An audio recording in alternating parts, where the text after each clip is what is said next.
Congratulations for Mr. Reza for this opportunity this time, of course. In these sessions, we will asking you several questions for make sure what you think of your object and your ESI talk about. But maybe before we start our interview, you can introduce yourself first.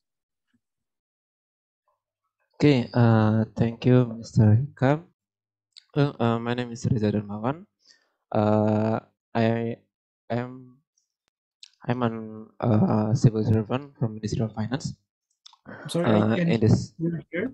sorry, shall I repeat? Can you hear your voice clear? Oh yeah, okay. Maybe let me know if my voice is troubled again. Okay, Okay, go ahead. my name is Reza Darmawan. I'm a civil servant from Ministry of Finance, Republic of Indonesia. In the scholarship, I am applying for a Master of Data Science in Monash University in Indonesia. I work in Ministry of Finance as an internal auditor, and for several years, I've been involved in several projects in developing audit analytics in Ministry of Finance.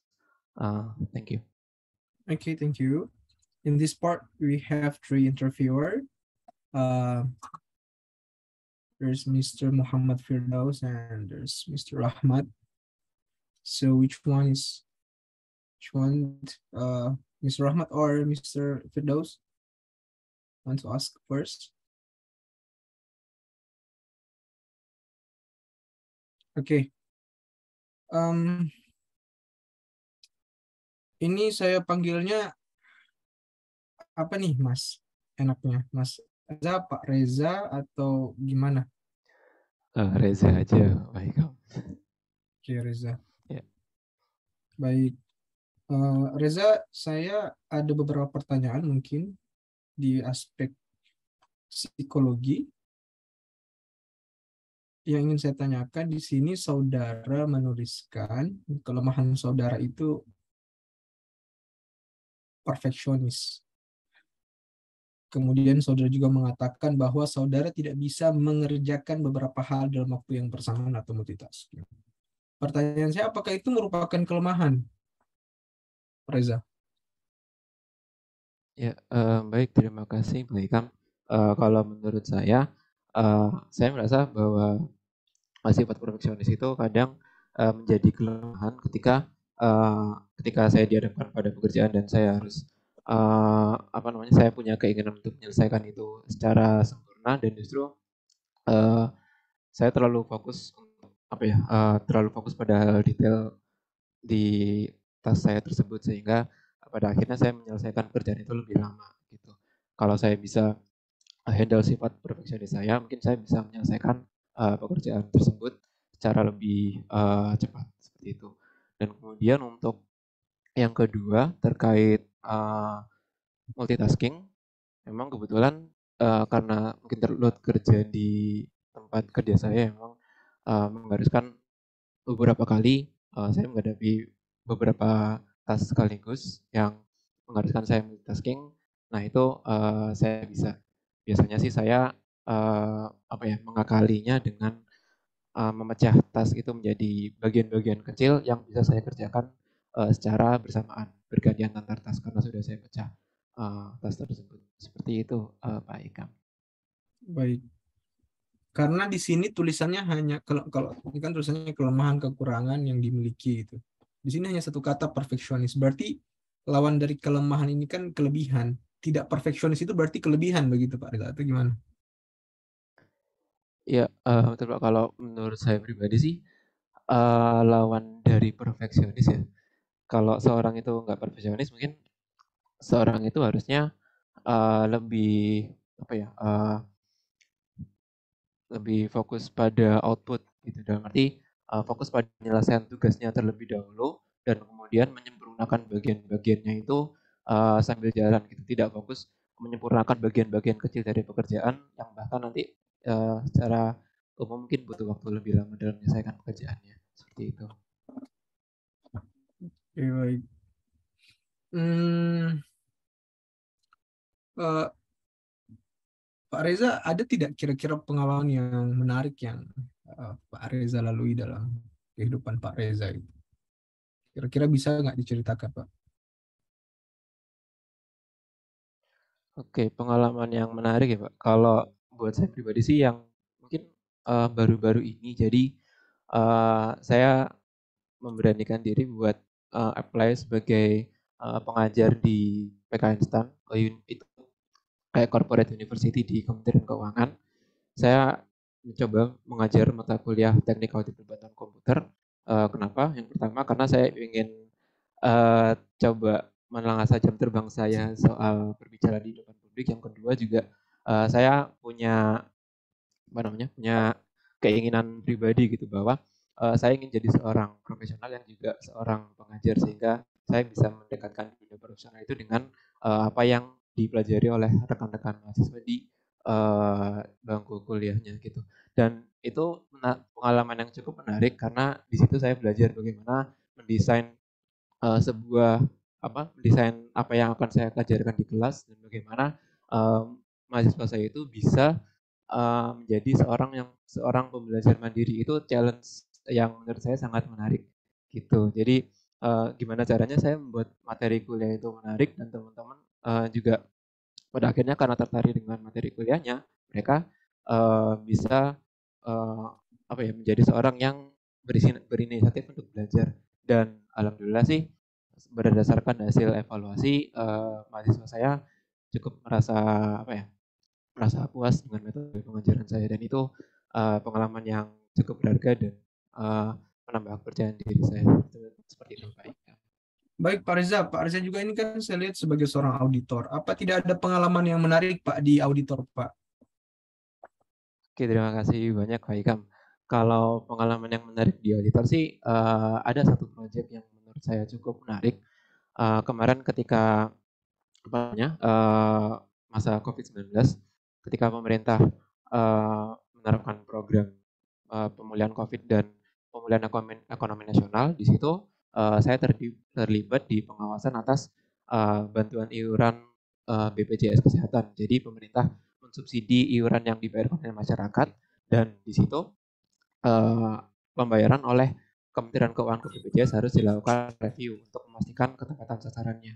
Dan itu menurut saya cukup menarik karena di situ saya bisa merasakan bahwa pekerjaan yang saya lakukan itu, ini buat saya pribadi mungkin ya, saya merasakan bahwa pekerjaan yang saya lakukan itu membawa manfaat secara langsung gitu terhadap peningkatan akuntabilitas pemerintah. Karena di situ memang berdasarkan pengawasan yang kami lakukan, di situ kami menggunakan audit analytics karena memang jumlah tagihan yang harus diverifikasi itu ada banyak sekali.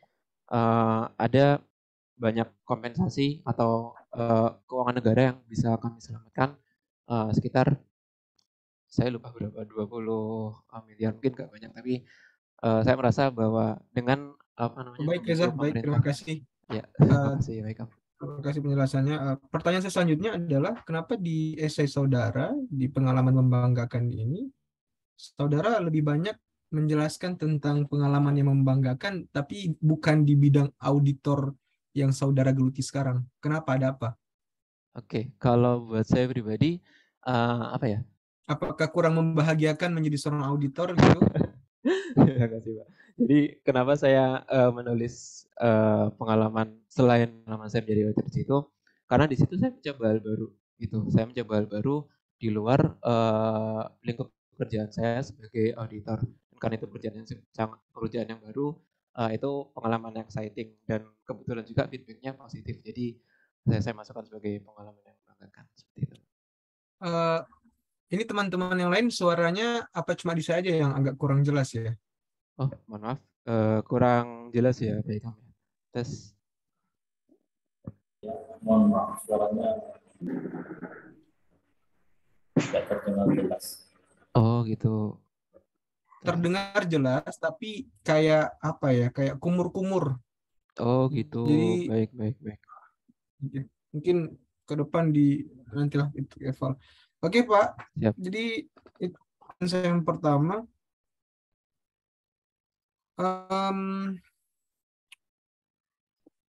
menurut Reza, hal yang paling menyedihkan dalam kehidupannya Reza atau mungkin kesalahan yang pernah dilakukan, itu apa kira-kira, Reza? Oke, terima kasih banyak Pak Ikam. Kalau kejadian yang mungkin sempat buat saya sedih sih, ini kalau terkait pekerjaan ya, mungkin ketika kemarin pengalaman saya apply beasiswa gitu sebelumnya, sebelum beasiswa LPDP ini. Gitu. Jadi emang saya sebelumnya sempat mencoba beberapa beasiswa itu, dan yang terakhir memang saya sudah hampir dapat beasiswa itu, artinya saya jadi calon awardee, namun karena saya nggak bisa mendapatkan LOA ketika itu, maka status calon awardee saya gugur. Gitu. Oh. Pak Reza sudah punya istri ya? Sudah, betul Pak. Ini kalau seandainya nih, Pak Reza ini mau kuliah, walaupun dia di Indonesia, tapi sistemnya kan international system ya, perkuliahannya. Ketika final exam gitu, ujian akhir atau pengumpulan research paper dan segala macam, istri sakit dan membutuhkan Mas Reza untuk mendampingi di rumah sakit karena istrinya butuhnya suaminya gitu. Apa yang akan Mas Reza lakukan di waktu yang bersamaan? Ya, kalau saya pribadi, saya mau prioritaskan keluarga saya gitu. Jadi saya tangani istri saya di rumah sakit, dan mungkin di sela-sela waktu menjaga istri saya tersebut, kalau memang ada, saya coba kerjakan task yang mungkin pending tersebut. Seperti itu Pak Ikam. Walaupun nanti konsekuensinya mata kuliah nggak lulus dan berpotensi untuk tidak lulus tepat waktu, Pak Reza. Saya pribadi sih nggak pengen lulus nggak tepat waktu. Jadi kalau bisa sih di sela-sela waktu itu task yang Atau pending sederhananya, selesai. Gitu. sederhananya pertanyaannya, Pak Reza lebih memilih seandainya di keadaan itu keluarga atau pendidikan, Pak? Kalau di posisi itu, saya prioritaskan keluarga saya. Ya, berarti pendidikan kebelakangkan gitu, Pak ya? Ya, ada kondisi yang semoga sih nggak terjadi seperti itu. Oke. Saya juga tadi udah dengar kalau salah satu hal yang membuat Pak Reza ini sedih atau eh, apa kesalahan yang pernah dilakukan adalah tidak lolos beasiswa. Seandainya kalau Pak Reza tidak lolos tahap interview LPDP kali ini, Pak Reza, apa yang akan Pak Reza lakukan? Oke, makasih banyak Pak Ikam. Jadi memang pengalaman beberapa kali gagal beasiswa sebelumnya itu kayak beri pelajaran bagi saya bahwa kalau memang apa ya, scholarship ini bukan apa namanya, bukan apa, nggak jadi jatah saya, dalam arti saya nggak lulus di interviewnya, maka ya memang nantinya akan ada jalan yang lain yang mungkin memang sudah akan jadi rezeki saya gitu ya. Saya akan mencoba beasiswa-beasiswa lainnya, atau mungkin coba beasiswa LPDP lagi seperti itu Pak Ikam. Kalau seandainya tes lagi LPDP nggak lulus, Ya kalau begitu saya coba beasiswa yang lain seperti itu Pak Ikam. kalau beasiswa yang lainnya juga nggak lolos, I'll try my best. I'll try my best. Saya akan coba terus. seandainya kalau beasiswa yang lain juga tidak lolos, apa yang akan Pak Reza lakukan? Kalau emang tetap nggak lulus juga, ya plan saya sih saya mau beasiswa. Saya mau kuliah dengan biaya sendiri seperti itu. Begitu. Ya. Sebenarnya kalau saya lihat ya Pak ya, menarik ini esainya Pak Reza ini untuk pengembangan tenaga fungsional auditor di Kementerian Keuangan. Tapi kami di bidang LPDP itu mendorong untuk para peserta lebih maksimal mendapatkan pendidikan. Seandainya Mas Reza kami rekomendasikan untuk melanjutkan S2 di Harvard University, apa Mas Reza akan mengambil tawaran kami, Mas Reza? Oke, terima kasih Pak Ikam. Kalau saat ini sih saya lebih prefer untuk bisa berkuliah di dalam negeri, Pak Ikam. Seperti itu. Jadi karena apa ya, keputusan untuk mengambil beasiswa ini kan karena saya sudah berkeluarga, maka saya harus diskusikan dengan keluarga seperti itu. Dan untuk saat ini sepertinya saya masih belum bisa mengambil kuliah di luar negeri. Belum ada gambaran. Kenapa kalau gitu tidak mengambil perguruan tinggi di dalam negeri saja, Pak Reza? Mohon maaf, bagaimana? Kalau begitu kenapa tidak mengambil perguruan tinggi dalam negeri? Kan kita punya ITB, kita punya UI, Oh UGM. iya, Apakah ITB, UI, UGM itu tidak sebaik dengan Monash yang di Indonesia, Pak Reza? oh ya, baik, terima kasih Pak Ikam. Sebelumnya sih memang sebelum saya memutuskan kampus mana yang akan saya pilih seperti itu, saya sudah meriset beberapa kurikulumnya, dan arti saya membandingkan beberapa kurikulum dari masing-masing univ tersebut, dari ITB, ITS, kemudian juga yang swasta ada BINUS, ada juga di Monash ini, dan saya pribadi sih merasa sangat cocok gitu dengan apa yang ditawarkan oleh dari sisi kurikulum. Kenapa? Karena Monash menyediakan jurusan yang fokus ke bidang data science-nya gitu. Jadi muatan materi terkait data science-nya itu sangat banyak dan kaya gitu.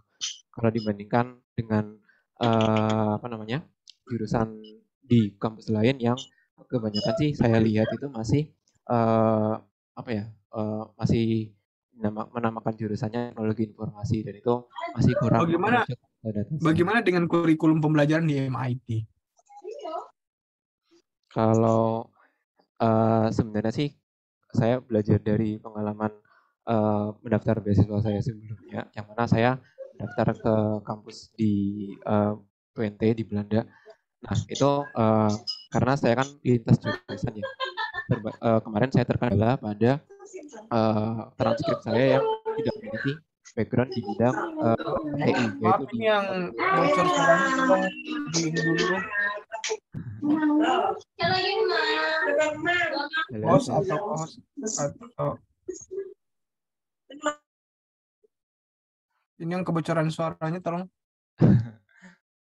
Mbak Silmi, mohon untuk di ini Mbak, dimatikan mic-nya.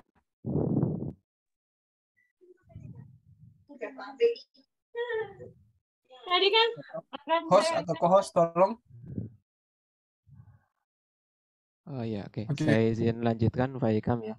Ya, jadi karena saya lintas jurusan ya, pengalaman saya mendaftar di kampus lain sih ada kendala, saya tidak bisa mendapatkan lowongan kondisional karena latar belakang saya yang bukan dari IT tersebut, sehingga saya nggak pernah dapat mata kuliah matematika dan SI di transkrip saya gitu.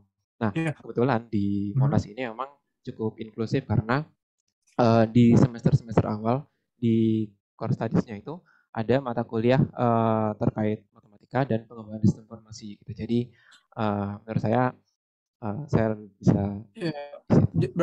Yang saya lihat kan ketakutan Pak Reza itu adalah dengan background S1 yang berbeda dengan yang akan diambil di S2 itu memungkinkan untuk tidak lolos atau tidak mendapatkan LOA kan gitu. Seperti itu. Kami dari LPDP mendukung Pak, dan beberapa program yang di kampus bergengsi di tingkat dunia seperti MIT pun beberapa membuka kesempatan untuk yang background S1-nya berbeda. Kalau memang Pak Reza berkenan gitu, di kesempatan interview kali ini saya berikan kesempatan untuk direkomendasikan agar bisa memindahkan tujuan kampus. Oke, baik, terima kasih banyak Pak Ikam. Kalau memang problemnya hanya itu. Baik, terima kasih Pak Ikam. Kalau dari saya pribadi sih, saya masih pengen tetap di tujuan awal saya yang di Monash University gitu. Berarti apa dasarnya untuk memilih Monash, Pak? Karena tadi saya tawarkan ke luar negeri alasannya punya trauma gagal mendapatkan sebelumnya mendapatkan LOA gitu ya.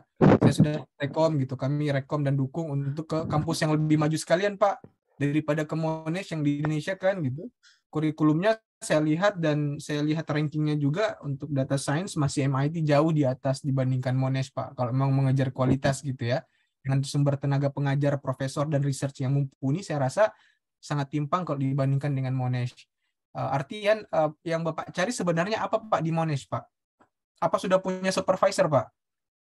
Oke, baik, terima kasih Pak Ikam.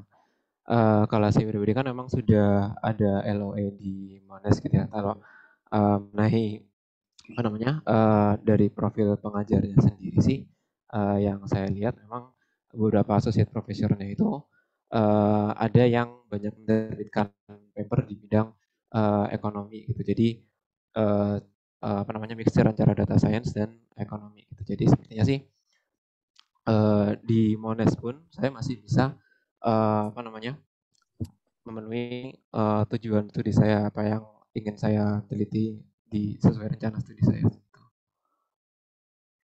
Oke, itu sih Pak. baik. Kalau Eh, saya pribadi berarti emang belum prioritasnya sekarang masih dalam negeri dulu. oke dalam negeri tapi luar negeri. Gimana maksudnya? Kampus luar negeri yang dalam negeri begitu. Jadi yang mana nih? Diperjelas. Pak Reza mau ke luar negeri apa ke dalam negeri, Pak? Iya, Pak. Kalau dari saya sih, saya milih kampus di dalam negeri gitu. Dan di salah satu pilihan kampus dalam negerinya ada Monash University Indonesia, dan itu saya lihat kurikulumnya sesuai dengan tujuan studi saya. Seperti itu, Pak. Tadi pertanyaan saya apa Pak Reza sudah punya supervisor, Pak? Kalau mengenai supervisor sih saya belum apply ke supervisor tertentu, Pak. Ya. Berarti belum ada yang dihubungi di Monash, Pak. Iya, Atau kemarin sudah hanya pernah ikut kegiatan Monash, Pak, sebelumnya, Pak? Atau pernah interaksi dengan salah satu peneliti dosen gitu, Pak?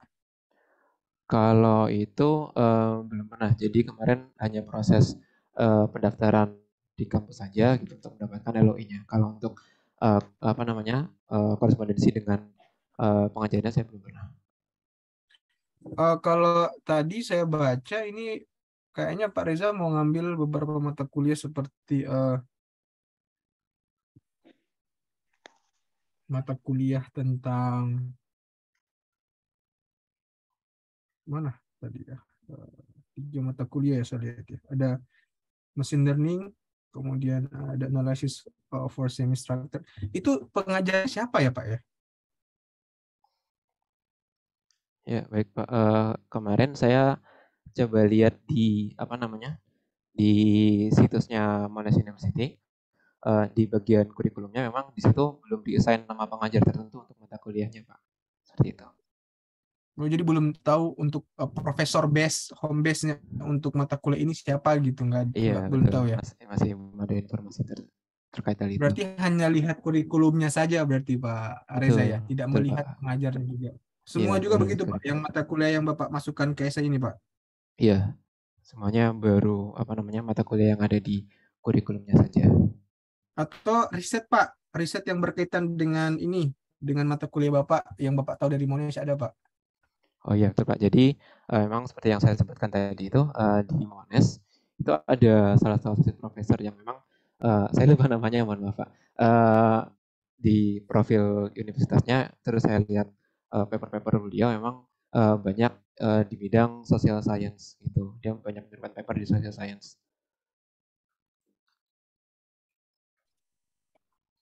Hanya itu saja Pak. Iya, seperti itu Pak. Iya.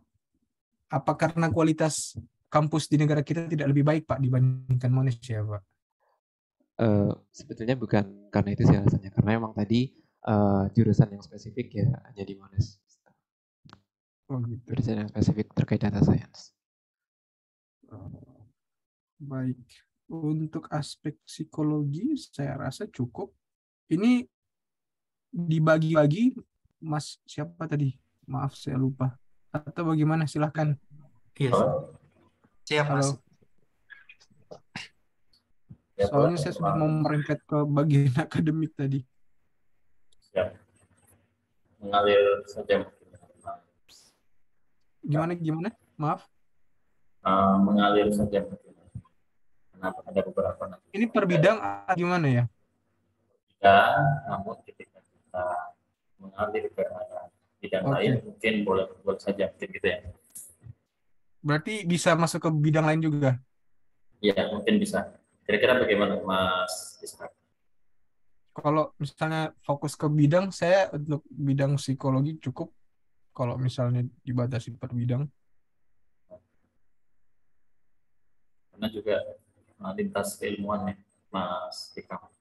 Oke, saya coba untuk ke bidang akademik Mas Reza, selamat untuk telah sampai di fase ini. Ini menarik Mas Reza, saya lihat di esainya sebagai seorang auditor Mas. Bisa disebutkan Mbak, enggak Mas kira-kira nih, visi misi Inspektorat Jenderal itu apa Mas? Iya, makasih banyak Mas Ikam. Mohon maaf nih saya belum baca visi misinya Inspektorat Ya, Jenderal. saya takut ini bukan Inspektorat Jenderal Keuangan kan, makanya saya ingin tanya gitu. Apalagi berkarirnya cukup lama saya lihat ini. Iya, Atau mungkin tupoksi auditor Pak di pasal 1436 ketetapan keputusan Menteri Keuangan. Bisa dibagikan informasi Pak mungkin? ya baik. Kalau mengenai tugas dan fungsi dari Inspektorat Jenderal sendiri sih, kami melakukan assurance, terhadap proses bisnis dari eselon 1 di Kementerian Keuangan seperti itu. Jadi ada beberapa jenis assurance yang kami lakukan.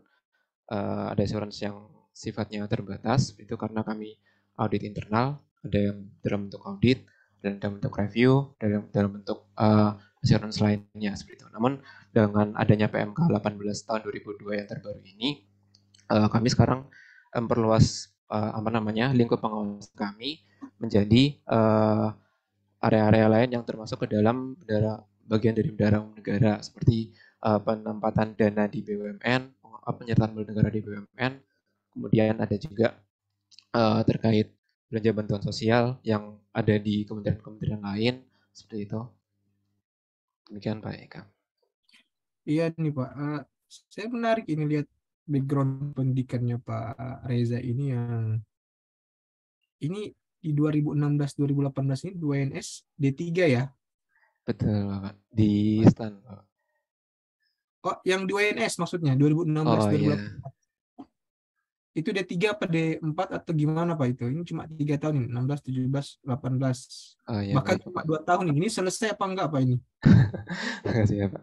Ya, memang saya awalnya dari lulusan D3 di Sekolah Tinggi Akuntansi Negara dari tahun Ya. 2009 sampai 2012. Nah, kemudian Ya. Setelah saya berkarir di Inspektorat Jenderal sekitar 3 tahun ya. 3 tahun, kemudian tahun 2016 itu saya dapat beasiswa dari BPKP untuk melanjutkan pendidikan S1 di Universitas 11 Maret dari tahun 2016 sampai 2018. Ekstensi jadi 2 tahun saja. Seperti itu Pak. Oh, berarti selesai Pak ya yang UNS ya Pak ya? Alhamdulillah selesai Pak. S1 apa maksudnya jenjangnya S1 S1 atau Pak.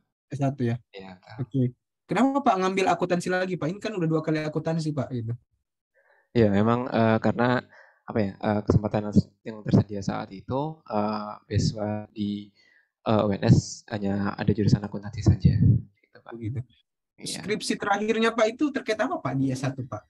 Kalau dulu sih saya neliti tentang ini Pak, pengaruhnya Dewan Komisaris, komposisi Dewan Komisaris itu terhadap kinerjanya BUMN. Karena ketika tahun 2018 itu masih banyak isu terkait penempatan beberapa jabatan penempatan Dewan Komisaris yang sifatnya politis gitu. Jadi saya tertarik untuk meneliti apakah ada pengaruhnya antara latar belakang dari anggota Dewan Komisaris ini dengan kinerja BUMN. Dan saya lihat sih memang berdasarkan resource teori, resource teori itu memang latar belakang Dewan Komisaris yang beragam ini bisa membawa dampak yang bagus untuk kinerja sebuah perusahaan, terutama dari sisi pemerintahan, karena memang latar Dewan Komisaris dari sisi regulator atau pemerintah itu bisa membantu meningkatkan kinerja dari perusahaan-perusahaan BUMN gitu. Nah mungkin berbeda lagi untuk komisaris independen. Komisaris independen semakin kecil yang berlatar belakang selain jabatan politis, maka kinerjanya akan semakin bagus. Seperti itu sih Pak. Oke, baik. Ini menarik nih Pak, ini satu penelitiannya tentang peran dan fungsi komisaris terhadap BUMN, tapi ini karya ilmiahnya banyak tentang data analisis ini Pak. Betul Pak. Eh, seberapa yakin Pak bisa menyesuaikan dengan perkuliahan nanti Pak? Ya, baik, makasih Pak Ikam. Jadi memang setelah saya kembali dari apa namanya tugas belajar S1 dulu itu, saya masuk ke unit teknis auditornya di Inspektorat 3 dan di situ saya menjadi apa ya pengembang untuk audit analytics di Inspektorat 3 gitu. Jadi selama kurun waktu 2018 sampai sekarang saya aktif terlibat di pengembangan audit analytics-nya dan emang ada beberapa apa ya penelitian pribadi sih yang kami lakukan sama teman-teman teman-teman kelompok gitu ya. Kemudian kami terbitkan terkait data analytics itu. Dan di sepanjang tahun itu saya mengikuti beberapa pelatihan yang diselenggarakan oleh apa namanya institusi dan saya tertarik sekali dengan bidang itu Pak. Dan memang saya merasakan apa ya, saya kayak menemukan ketertarikan sendiri di bidang tersebut. Seperti itu. Ini saya lihat juga Pak Reza ini jadi perancang dan pengembang atau developer sistem informasi. Ini Pak Reza sudah paham perkodingan Pak, bahasa coding. Itu Iya, belajar dari mana Pak? baik terima kasih Pak Ikam. Dan Jadi sejak memang kapan kira-kira ya? ya, jadi ketika saya lulus dari STAN di tahun 2012 kemudian ditempatkan di Inspektorat Jenderal, di penempatan pertama saya itu saya menjadi seorang developer sistem informasi gitu. Terlepas dari background saya yang memang akuntansi gitu. Karena emang dari dulu sih saya punya ketertarikan di bidang IT dan kebetulan saya masuk di bidang IT juga di Inspektorat Jenderal. Di situ sih awalnya saya belajar secara otodidak dan ada pelatihan singkat yang dilakukan oleh institusi dan selebihnya sih saya mempelajari pengetahuan terkait teknis pemrograman itu sambil bekerja gitu berdasarkan proyek-proyek yang saya temui di pekerjaan saya seperti itu Pak Ikam. Oke, ini beberapa mata kuliah tadi sudah sempat saya tanyakan juga. Kemudian ini Pak, rencana research-nya terakhir nanti gimana Pak? Ini ngambil apa Pak? By research atau ini coursework? Oke, baik terima kasih Pak Ikam. Jadi memang di Monash University itu ada dua jalur untuk kelulusannya, ada research dan by coursework seperti Bapak sebutkan. Kalau saya pribadi sih karena memang ada keinginan untuk apa namanya meriset dan mengembangkan apa tools untuk debt sustainability analysis. Jadi tools untuk apa ya menganalisis kesinambungan utang pemerintah, maka saya milih by research gitu.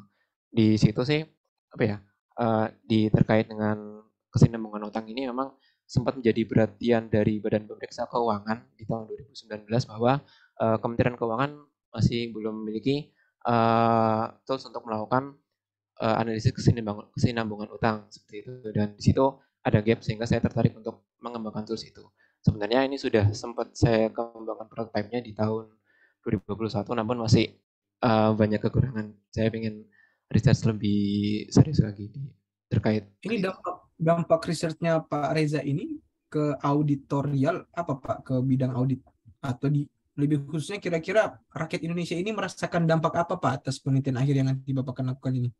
Ya, baik, makasih Pak. Jadi memang tujuannya kenapa pemerintah itu harus memiliki apa ya analisis atas kesinambungan utang agar supaya pemerintah tidak sampai jatuh pada tingkat utang yang berisiko gitu. Jadi peran Inspektorat Jenderal kan memang sebagai strategic advisor dalam arti pemerintah maksudnya Inspektorat Jenderal ini menjadi mata dan telinga dari Menteri Keuangan gitu. Ketika ada bahaya maka kita harus berikan alert kepada Menteri Keuangan dan saya lihat sih ketika ada gap apa namanya kebutuhan untuk apa namanya untuk menganalisis kesinambungan utang ini maka Ijan harus berperan untuk mengembangkan tools tersebut. Seperti itu, Pak Ikam. Jadi ini kalau saya lihat juga ini penyebab penelitian Pak Reza ini karena pandemi COVID yang menyebabkan utang atau apa naik ya Betul, tahun Pak. 2021. Berarti ini sifatnya momentual aja ya Pak atau gimana Pak? Maksudnya lebih ke dampak futuristik dari penelitian Bapak ini jangka panjangnya itu. Ini kan skop penelitiannya meneliti tentang gap utang yang terjadi tahun 2021 ketika pandemi gitu. Nah, pertanyaannya ketika sudah selesai nih risetnya Pak itu ke depan apa dampaknya apa Pak gitu secara langsung gitu.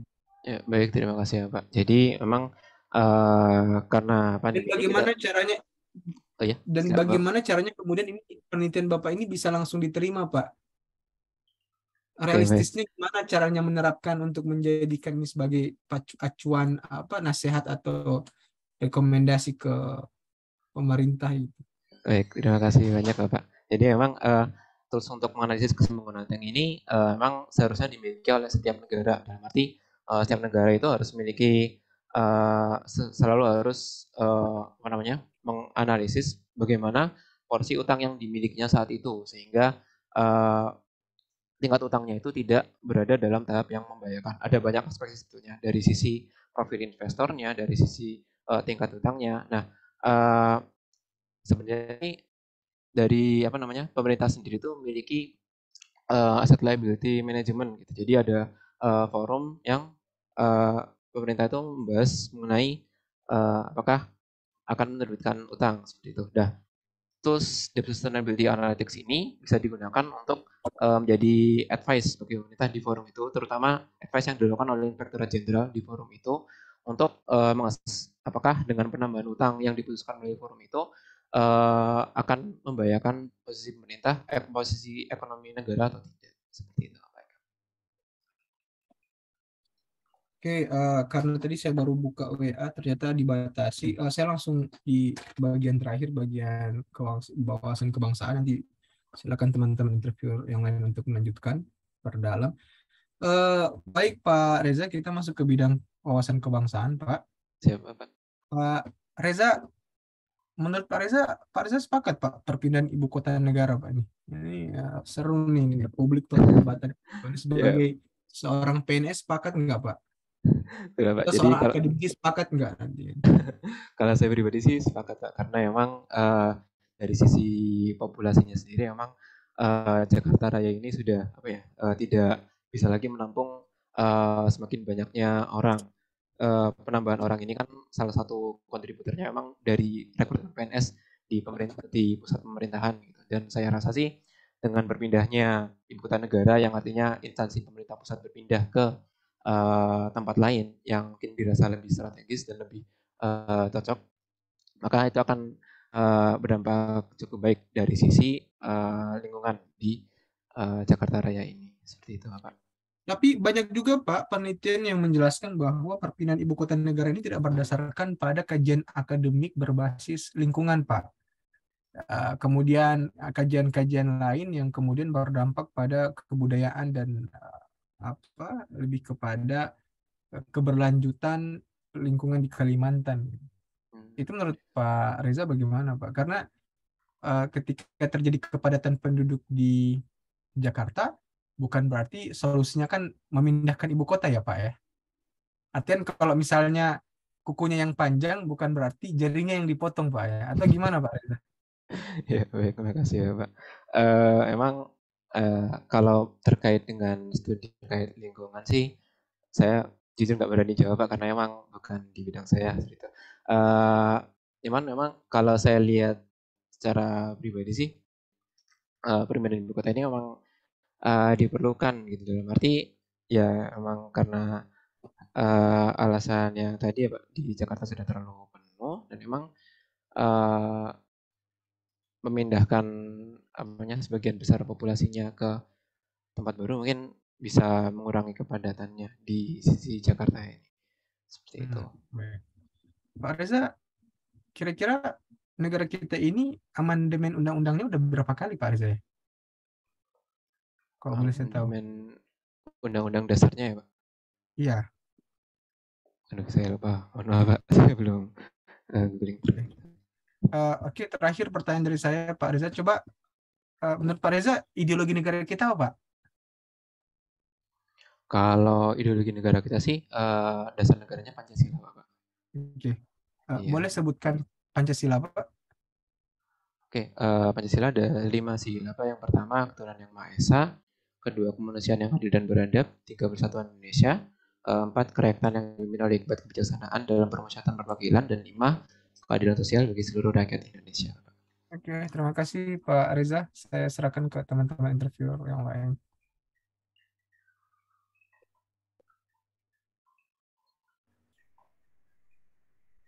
Mohon izin Pak Hikam. Pak Reza, Pak, suara saya terdengar, Pak? Siap, terdengar Pak Rahmat. Oh iya. Mohon izin, mungkin saya mau memperkenalkan diri dulu. Nama saya Rahmat Nur Rahman. Kebetulan saya juga pejuang LPDP dan saya belum pernah mencoba untuk beasiswa ini. Jadi saya hanya menanyakan apa yang saya tahu saja, Pak. Mohon izin Pak Reza. Di sini bagian tadi saya sudah membaca sekilas terkait CV Pak Reza. Ini pada poin kekuatan strong point disebutkan ada 3 poin, tapi belum dijelaskan bagaimana pengalaman yang pernah dilewati atau apapun itu. Mungkin bisa coba dijelaskan Pak Reza. Ya, baik. Terima kasih banyak Pak Rahmat atas pertanyaannya. Ya, di essay saya sebutkan ada 3 kelebihan ya Bapak. Yang pertama itu adalah terkait bisa berempati dan memahami sudut pandang orang lain. Kedua, problem solver. Ketiga, berikan upaya dan kualitas terbaik dalam pekerjaan, seperti itu. Nah, kalau untuk yang pertama nih Pak, terkait empati dan memahami sudut pandang orang lain ini, saya pribadi sih dalam berkomunikasi dengan klien audit saya atau auditi saya itu, saya selalu berusaha memahami sudut pandang mereka gitu. Jadi, saya berusaha berkomunikasi secara empatetik gitu ya. Jadi, saya memahami dulu concern mereka sehingga apa yang saya inginkan itu, apa yang kami tim audit ini ingin tuju itu bisa ditangkap dan diterima dengan baik oleh mereka, seperti itu sih Pak. Jadi karena kan memang di dalam dunia audit itu sering ada mungkin kita sering mengalami konflik benturan kepentingan antara apa yang kita inginkan dengan apa yang diinginkan oleh audit kita. Nah, di situ penting sih kemampuan untuk bisa berkomunikasi secara empatetik, artinya kita memahami sudut pandang dari audit kita, apa yang menjadi concern mereka, seperti itu. Sehingga kita bisa mendeliver apa yang kita inginkan dengan lebih baik. Kemudian mengenai problem solver sendiri sih, saya pribadi punya kecenderungan untuk ingin menyelesaikan sebuah masalah di pekerjaan, terutama di dunia kerja saya. Jadi ketika ada banyak hal yang bisa diimprove, saya ingin bisa berkontribusi untuk memperbaiki hal tersebut gitu. Dengan apa yang bisa saya lakukan dengan skill yang saya miliki gitu. Ketika instansi saya membutuhkan pembaruan dari sisi teknik auditnya, dari cara dia mengaudit, maka karena kemampuan saya di bidang pengembangan audit analytics, maka saya masuk di gap itu. Saya berusaha berusaha mengembangkan teknik-teknik pelaksanaan audit yang bisa lebih mengefisienkan pelaksanaan audit itu sendiri. Kemudian yang ketiga, memberikan upaya dan kualitas terbaik dalam pekerjaan. Ya, ini ada hubungannya dengan kelemahan saya. Jadi memang saya orang yang perfeksionis gitu ya. Jadi apa yang saya kerjakan harus dengan kualitas sebaik-baiknya, dengan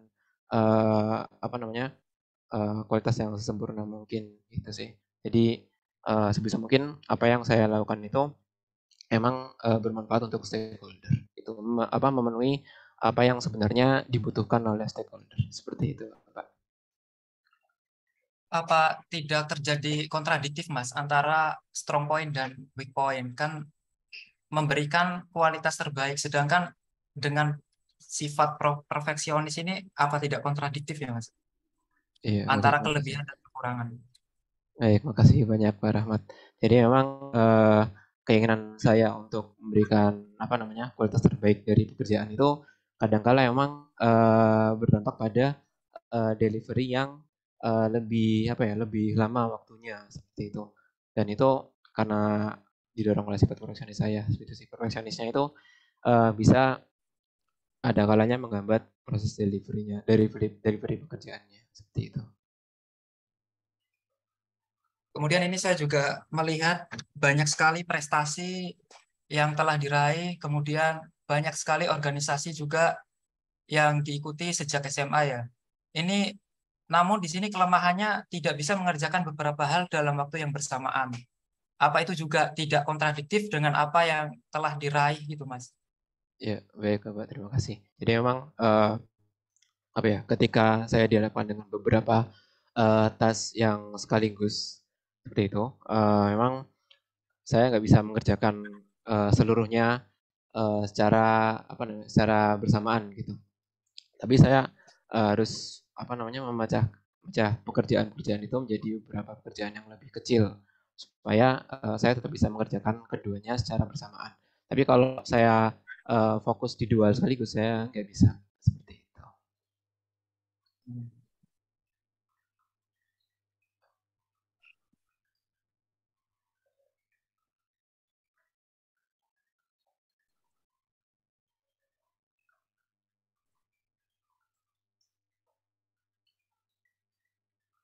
Baik, dari Mas Kemudian, Firdaus ada atau dari Mas Rahmat ada oh lagi? ya, lanjut aja, Pak. Siap, Mas Rahmat sudah ya? Ya, cukup. Oke, mohon izin kawan-kawan.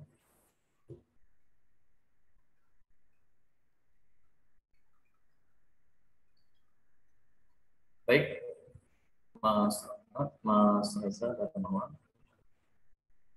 Yang ingin tanyakan adalah terkait dengan kekuatan. Mas Rahmat ceritakan momen apa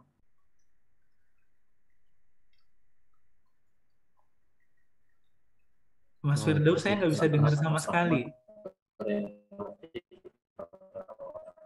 dan apa hasilnya?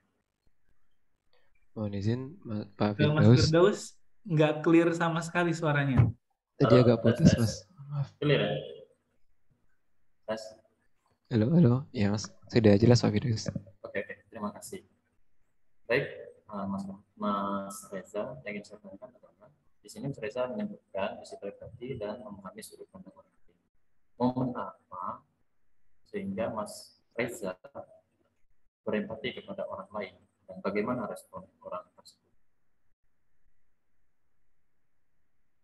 Ya, baik. Terima kasih banyak Pak Firdaus. Nanti mohon dikoreksi kalau memang jawaban saya masih kurang sesuai dengan yang ditanyakan ya Pak. Kalau momennya sih sebenarnya kemarin mungkin yang masih baru-baru ini ya, saya membutuhkan data dari teman-teman audit saya seperti itu. Butuh data elektronik untuk dihadirkan secara real time seperti itu. Nah, teman-teman di audit keberatan, seperti itu, keberatan karena mereka khawatir akan berdampak pada apa namanya, berdampak pada kinerja dari sistem informasi mereka gitu, bahwa aliran data secara real time itu bisa mengganggu apa namanya, kinerja sistem informasi mereka. Nah kemudian yang saya lakukan di situ sih, saya memahami bahwa concern mereka itu terkait apa namanya, terkait kekhawatiran akan berdampak pada kinerja sistemnya, maka di situ saya apa ya, istilahnya itu apa namanya, menyesuaikan ke apa namanya, kebutuhan dari tim, sehingga yang kami apa namanya, yang kami sesuaikan adalah dari sisi periode pengalirannya seperti itu. Kalau kami apa namanya, berkeras untuk pengaliran data secara real time, maka nantinya mungkin akan berdampak buruk pada audit seperti itu. Dan sehingga kami menyesuaikan dari sisi permintaan kami dari pengaliran secara real time mungkin secara periodik seperti itu. Namun tetap dalam jangka waktu yang sesuai. Terima kasih Andreas. Baik, cukup. Selanjutnya terkait kelemahan, di sini sangat menarik dari tiga, namun saya pilih satu. Cenderung sangat kompetitif. Itu para kelemahan menurut Mas Reza. Dan ketika orang lain lebih kompetitif ataupun memiliki kompetensi daripada kita, sedangkan kita merasa ini adalah kompetisi, ini kompetitif. Bagaimana respon dan sikap Mas lain lebih kompetitif dari mereka. Mohon maaf Pak Dan Firdaus, pernah, ya kalau boleh mungkin diketikkan pertanyaannya di kolom chat. Tadi mohon maaf di saya agak putus-putus Pak Firdaus. oke, baik begini, ada orang lain lebih kompetitif dari kita. Oh ya, Ini kan tentunya kan berdasarkan pengalaman, cenderung sangat kompetitif. Nah, pertanyaannya adalah, ketika orang lain lebih kompetitif dari kita, dari Mas Reza, apa respon Mas Reza? baik, terima kasih banyak Pak Firdaus. Memang di situ apa ya, sifat kompetitif itu saya masukkan sebagai kelemahan gitu. Kenapa? Karena sifat kompetitif itu ketika tidak di-manage itu dia bisa mengganggu kerjasama kita dengan orang lain seperti itu. Makanya sifat kompetitif itu perlu di manage supaya tidak terlalu kompetitif seperti itu. Dan memang kalau ada orang lain yang bersikap kompetitif ya tidak apa-apa seperti itu. Dalam arti memang dinamika dunia kerja seperti itu. Ada kompetisi di dunia kerja, dan itu ya mungkin hal yang wajar sebetulnya. Namun sifat kompetitif dari masing-masing individu itu memang perlu dikontrol supaya masing-masing orang ini tetap bisa bekerja sama satu sama lainnya gitu. Karena organisasi atau pekerjaan itu kan memang ada hal yang harus dipenuhi supaya tujuan institusi atau organisasi itu tercapai gitu. Jangan sampai karena individu di dalam institusi itu terlalu kompetitif, maka kerjasama antar individu ini menjadi tidak bisa berjalan secara efektif. Seperti itu Pak Firdaus. Selanjutnya terkait dengan pengalaman membanggakan.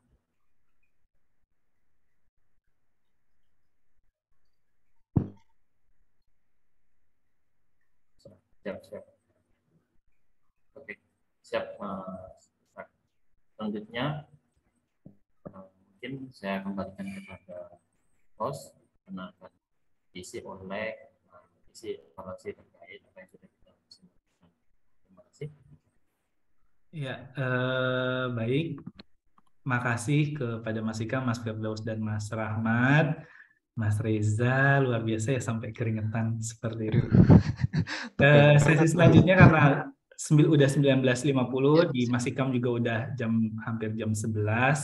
Kita langsung ke sesi evaluasi untuk baik evaluasi dari pelaksanaan ataupun dari UORDI. Mungkin Mas Ikam biar jadi masukan buat kami untuk perbaikan ke depannya dan persiapan teman-teman di pelaksanaan tes substansi yang sesungguhnya. Silakan Mas Ikam. Terima kasih Mas Ishak, teman-teman semua. Mohon maaf Mas Reza, tadi saya berperan menjadi seorang interviewer. Wah, makasih banyak Mas Ikam.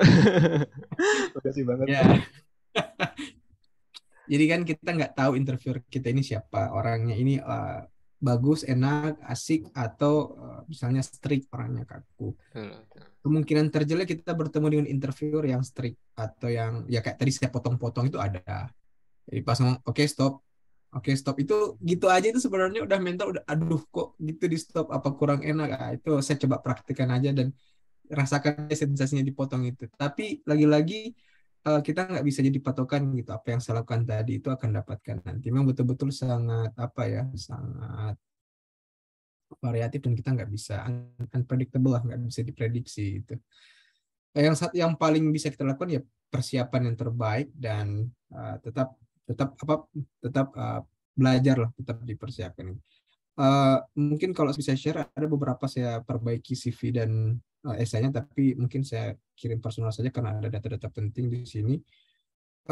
Secara teknis esainya ini masih banyak Mas yang kayak bukan mengulang, kata-kata yang dipilih itu campur bahasa Indonesia bahasa Inggris, dan itu mempengaruhi makna, atau kayak orang yang baca ini kayak ini serius membuat esai atau kayak status Instagram gitu.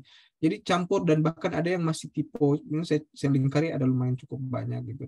Dan inkonsistensi penggunaan istilah antara data analitis, data sains data, itu kayak di beda paragraf itu beda-beda penyebutannya, dan itu menimbulkan inkonsisten gitu, mau arahnya mau kemana. Itu secara teknis. Tapi strukturnya bagus Mas. Saya suka struktur penulisannya, kayak mengantarkan pembaca untuk paham Jadi mungkin karena traumatis, ya, biasanya orang kan kalau S1-nya beda, S2-nya beda itu, aduh gimana, ini udah di cover di depan duluan, pek. Jadi pas pengenalan langsung di cover, saya walaupun beda bla bla bla bla, itu udah bagus sebenarnya, dia udah antisipatif saya rasa. Strukturnya udah bagus, cuma teknis penulisannya aja kayak masih ada yang campur-campur bahasanya gitu. Yang seharusnya pakai bahasa apa Indonesia gitu, tapi campur bahasa Inggris gitu ya. Oke lah. Misalnya kayak project itu kan, apalagi di tengah-tengah kata menginisiasi project yang jauh, projectnya pakai bahasa Inggris, PROJECT dan yang lain-lain gitu. Sektor publik gitu, SECTOR dan seterusnya. Nah, jadi hal-hal kayak gitu sebenarnya mempengaruhi banget, Mas. Kemudian tadi untuk esai. Nah, untuk ini Mas, di CV-nya ini sebenarnya kekuatan kelebihan itu kan kita menunjukkan kekuatan kita atau kelebihan, tapi jangan sampai nanti kayak tadi tuh bias kan, saya tanya ini kalau cuma problem solver misalnya, atau maaf tadi kan bahasanya tadi perfeksionis kelemahannya, berarti kalau tidak perfeksionis itu kelebihan gitu, karena dia tidak ada, dia cuma kata tanpa ada keterangan. Ini kan kalau di Indonesia kan strukturnya SPOK, ada keterangan. Nah ini cuma satu kata dan ini maksudnya apa perfeksionis, ini kita nggak paham. So itu bisa membuat pertanyaan. Jadi orang baca aja jadi nimbul pertanyaan, apakah perfeksionis ini kelemahan gitu. Bahkan di beberapa part kita harus perfeksionis gitu. Yang jadi problem kan kalau dia perfeksionis yang tidak mampu mengontrol gitu, mengontrol keadaan dan sebagainya. Tapi di sisi yang lain perfeksionis diperlukan gitu. Kemudian multitasking, apakah multitasking itu kekurangan? Berarti kan multitasking dikategorikan kelebihan kan gitu.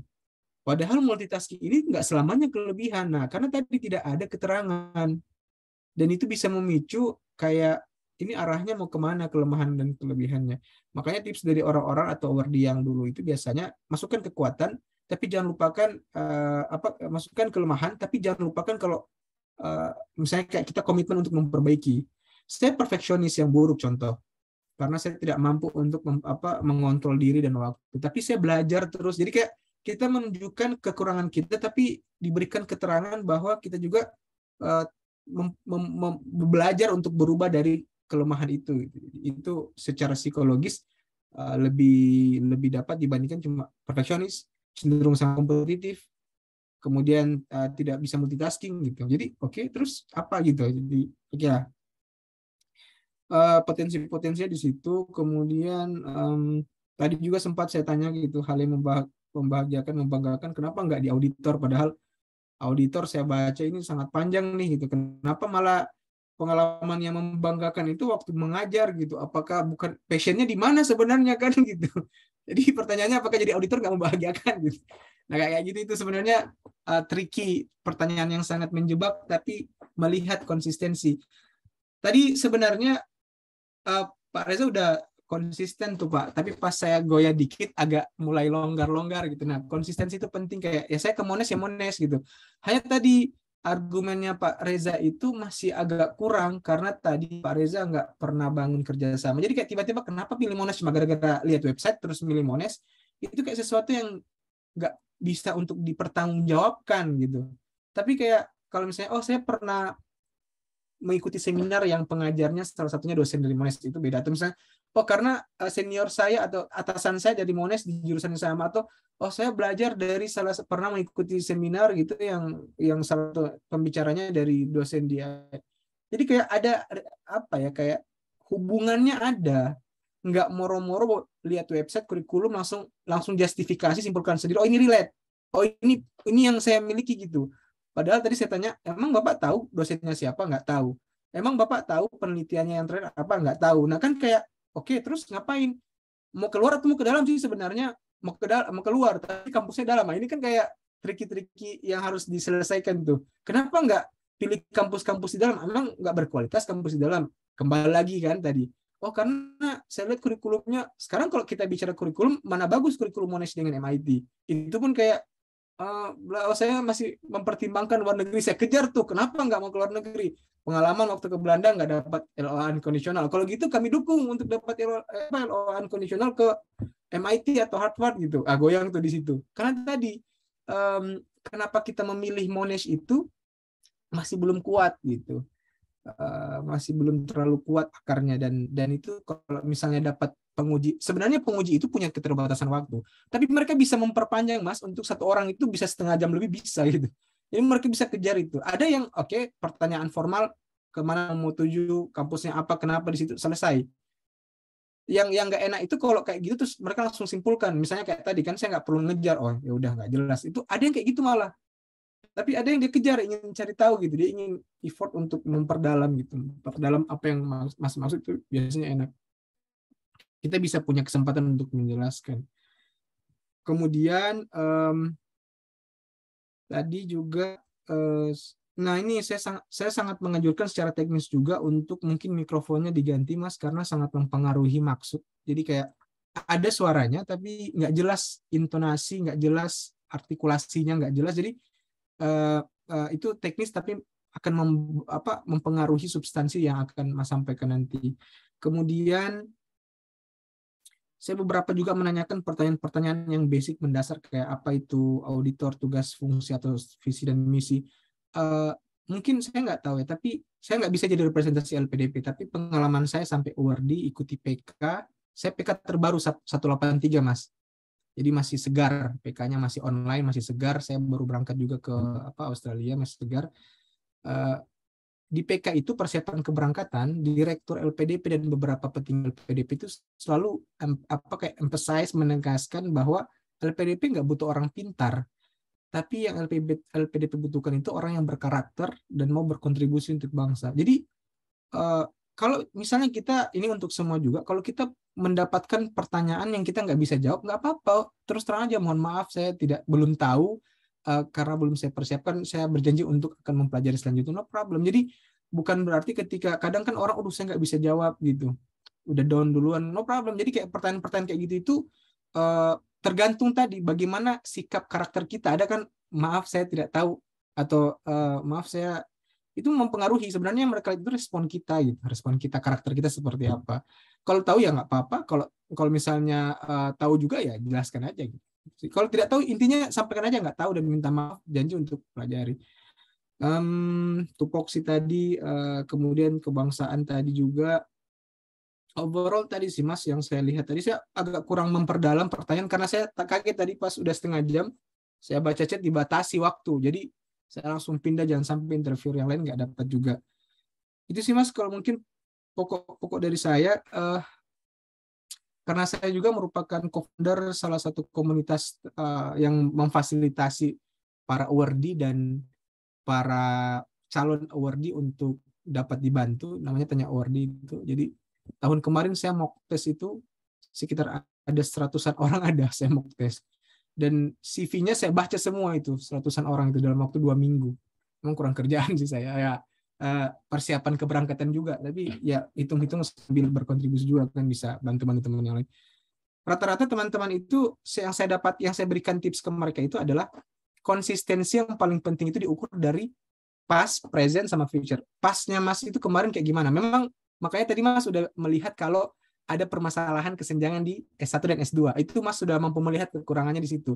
Udah tertutupi. Jadi apa yang dilakukan di masa lalu, apa yang dilakukan sekarang, dan apa yang akan diberikan nanti itu relate. Nah, kadang orang kalau nggak relate yang dikerjakan kemarin apa, sekarang ngapain, ke depan mau kontribusi kemana, itu yang kadang ini nggak bisa konsisten. Interviewer nggak bisa yakin, sulit yakinnya gitu. Sulit yakin, bisa yakin tapi agak sulit. Untuk meyakinkan interviewer itu paling gampang adalah meyakinkan mereka bahwa yang kita lakukan dari kemarin-kemarin di masa lampau, mau di S1 atau pekerjaan sebelumnya yang tadi Mas bilang, jadi developer dan segala macam gitu, udah berkembang di IT, itu relate dengan pekerjaan sekarang. Nah, pekerjaan sekarang ini relate dengan kuliah nanti, dan itu relate dengan kontribusi nanti. Jadi harus ada satu benang merah, satu ketukan, satu ketikan di antara pas pekerjaan yang lalu, present, dan ke depan. Itu tips dari saya. Dan itu saya sampaikan ke teman-teman. Kalau misalnya esainya belum mampu untuk mengcover itu, at least ketika interview dia sudah mampu untuk merangkai bangunan itu, argumen, dan ya dari 100 itu kayaknya 60, 50, 60 lolos kayaknya. Gitu. Tipsnya gitulah. Selanjutnya adalah, ini udah bagus kok, esainya sudah bagus. Dan biasanya berita baik, mungkin berita bahagia, saya nggak bisa katakan berita bahagia. Tapi kalau orang-orang yang background-nya dari PNS atau targeted itu biasanya mereka akan sangat mendapatkan privilege karena kontribusinya sudah jelas mau kemana nanti. Setelah kuliah sangat jelas konkret, oh nanti pasti balik ke kementerian, pasti balik ke instansi. Beda dengan misalnya kayak yang fresh graduate atau yang dari swasta gitu. Itu agak tricky karena ketika nanti selesai kembali kalau dia swasta kamu mau balik kemana? Mau balik untuk rakyat ini kan pajak gitu atau untuk memperkaya perusahaan sendiri atau untuk memperkaya diri. Yang selalu saya bangun itu begini teman-teman. Ini kalau dalam negeri. Kalau misalnya dia kuliah di luar negeri ya, bayangkan saja saya di Australia ini itu habis mungkin 2-4 miliar dalam waktu 2 tahun untuk S2. 2 miliar ini, 2-4 miliar ini kalau kita pakai logika anggaran, kita sudah bisa membangun 4 desa di Indonesia. Nah, anggaran 4 desa ini diberikan untuk 1 orang. Otomatis ada apa ya, kayak ada akal atau ada kesimpulan atau ada pemahaman yang harus kita tanamkan. Kita ini ketika meyakinkan interviewer, kita meyakinkan akan menggunakan pajak 4 desa tadi, 4 pembangunan desa dengan berapa jumlah KK. Karena kalau kita uangnya diberikan ke 4 desa itu mungkin jadi jembatan, mungkin jadi rumah, mungkin jadi jalan, gitu, jadi tol, tapi diberikan kepada kita. Nah, gimana sampai ketika selesai kita studi, kita kembali dan dampaknya ke masyarakat itu jelas gitu. Baliknya ke masyarakat jelas itu teman-teman harus mampu memvisualisasi. Kayak tadi saya masih agak senjang dengan jawabannya Mas Reza. Oke, kalau misalnya Mas Reza nanti penelitiannya terkait bagaimana mengetahui atau memberikan bagaimana menganalisis atau memahami rate atau gap di antara hutang dan lain sebagainya sebagai rekomendasi ke pemerintah. Teknisnya bagaimana gitu? Apakah langsung diterapkan? Bagaimana proseduralnya? Apakah cuma dipublish ke jurnal kemudian itu akan dipakai oleh pemerintah? Apakah akan dipakai oleh Ibu Sri atau bagaimana? Kan itu yang kita perjelas gitu. Apa cuma sekedar tulisan yang hanya sebagai formalitas lulus bagaimana lulus dari kampus saja gitu. Tapi gimana itu sampai menjadi rekomendasi? Teknisnya gimana? Itu yang harus dikonkretkan. Nah, itu yang saya belum dapat tadi dan sebenarnya saya ingin kejar tadi, cuma nggak sempat. Ini mau gimana, mau direalisasikan itu kayak gimana? Dampaknya ke masyarakat itu kayak gimana gitu. Mau lewat apa? Dan lain sebagainya. Saya rasa itu hal-hal yang mungkin penting yang saya perlu share ke teman-teman. Dan sekali lagi saya ingin tekankan bahwa tetap persiapkan yang terbaik aja dan nggak usah terlalu berlebihan karena saya dulu itu malah beranggapan saya nggak lolos gitu, tapi saya lolos. Teman-teman saya yang udah dapat pujian dari interviewer itu malah nggak lolos. Jadi kayak kita nggak bisa memprediksi yang mana yang terbaik, tapi kita sampaikan aja, nggak usah ngukur orang lain, kita ngukur aja kayak gini. Salah satu strateginya awardee itu saya juga gitu. Waktu daftar saya juga jadi interviewer gitu. Jadi saya melihat potensi apa yang sekiranya saya akan tanyakan ke orang lain. Oh ternyata saya akan menanyakan hal ini. Oh, berarti saya akan menyiapkan diri saya juga nanti kalau ditanya hal itu gitu. Jadi kita kan cuma kadang melihat dari satu sisi nih yang diinterview. Tapi ketika kita menjadi interviewer, kita akan melihat oh ternyata ada sisi lain. Oh ini kurangnya di sini. Oh ini kosongnya di sini gitu. Oh, nanti kalau saya di posisi itu berarti saya harus siapkan ini gitu. Itu salah satu cara pandang yang menarik dan saya juga lakukan kemarin waktu di proses seleksi. Itu aja dari saya. Tadi kebangsaan juga sudah bagus. Walaupun saya rasa masih canggung jawabannya, apakah berarti sebagai seorang PNS atau gimana gitu. Yang fatal itu mas, saya pernah interview PNS tapi nggak hafal Pancasila, itu fatal, jangan sampai. Ada mas. Dan kenapa ya? Saya bilang ya catatan aja. Dia hafal, hanya grogi ditonton gitu, grogi dilihat. Dan saya bilang jangan sampai itu terjadi, grogi di depan interview gitu aja. Ya.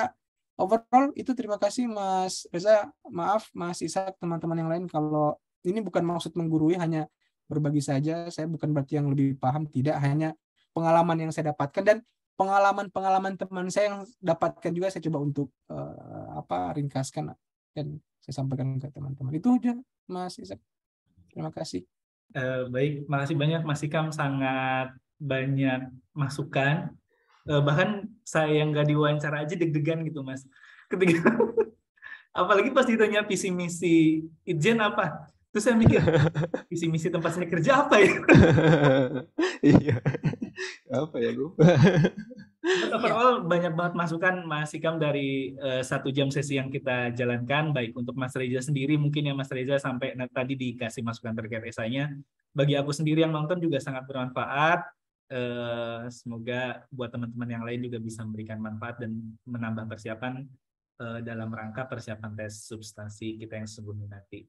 Dari aku mewakili teman-teman yang lain mengucapkan makasih banyak Mas Ikam atas bantuan dan kontribusinya. Semoga perkuliahannya di sana dilancarkan dan doakan kami akan segera menyusul menjadi Amin. baik teman-teman, sudah pukul 20.09.